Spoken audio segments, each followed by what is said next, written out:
In the beginning years of the Andy Griffith Show, the writers and Andy tried to find him a girlfriend that would fit into the show.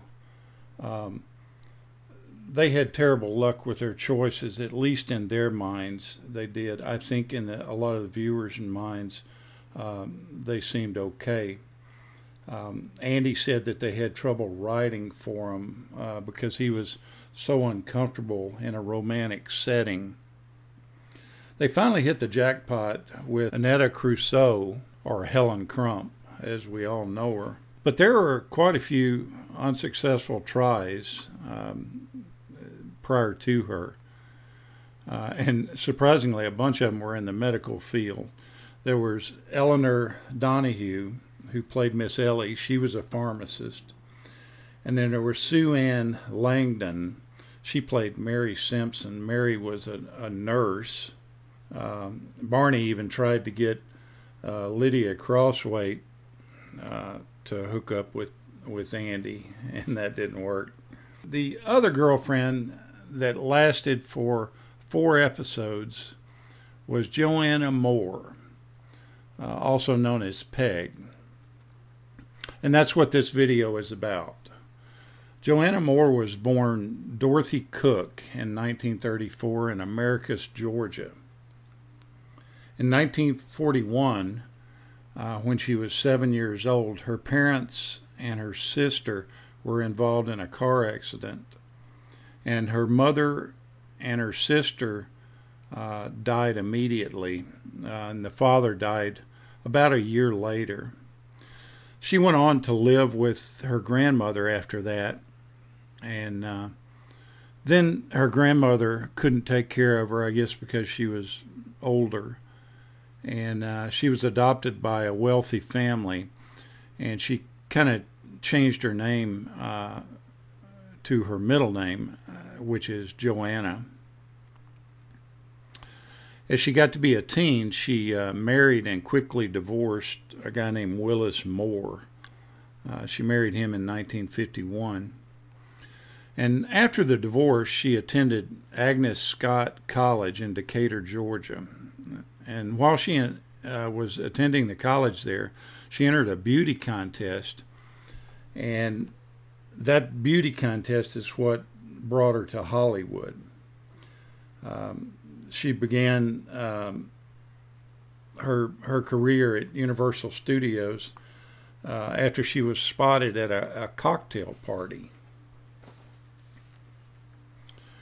Also, during the early 60s, she became basically deaf and could hear almost nothing, and actually learned to lip read just so she could understand what people were saying. She had surgery in 1962 that corrected the hearing problem, and she was able to hear as normal. She went on to star in a lot of TV shows and a lot of movies. She was trying to get into movies at a time when movies were kind of dwindling and it was going towards more TV. But she was in Touch of Evil, an Orson Welles project in 1958. She was in 1962. She was in A Walk on the Wild Side. And one of her most notable times is she was in the show Follow That Dream with Elvis Presley. And she was also in Route 66, Alfred Hitchcock Presents, The Rifleman, a lot of those TV shows. And then in 1963, she gets a 4-episode gig with the Andy Griffith Show.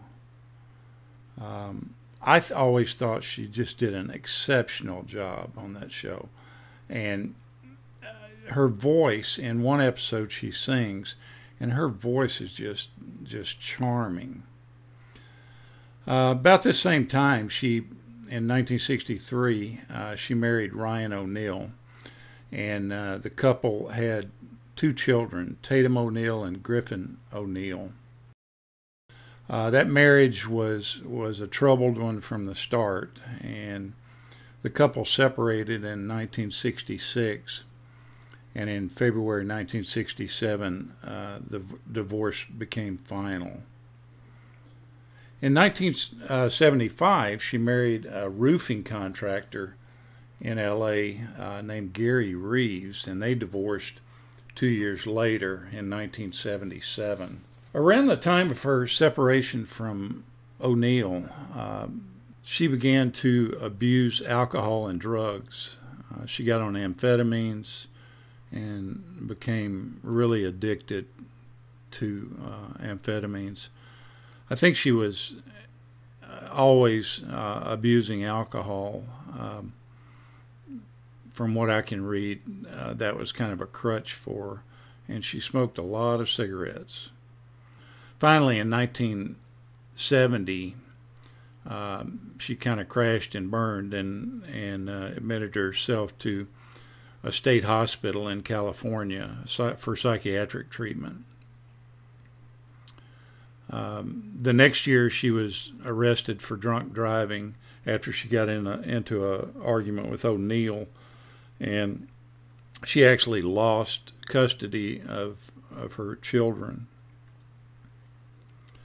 In the 80s, she was arrested 5 times for DUI. And you can see in a few pictures of her during the 80s, late 70s and early 80s, she's not very healthy. By the late 1970s, she was basically supported by her daughter, Tatum, and Tatum was an Academy Award-winning actress at the time, and she was one of the highest-paid child stars of that era. She continued to abuse drugs and alcohol, and in 1996, being a lifelong smoker, she was diagnosed with lung cancer.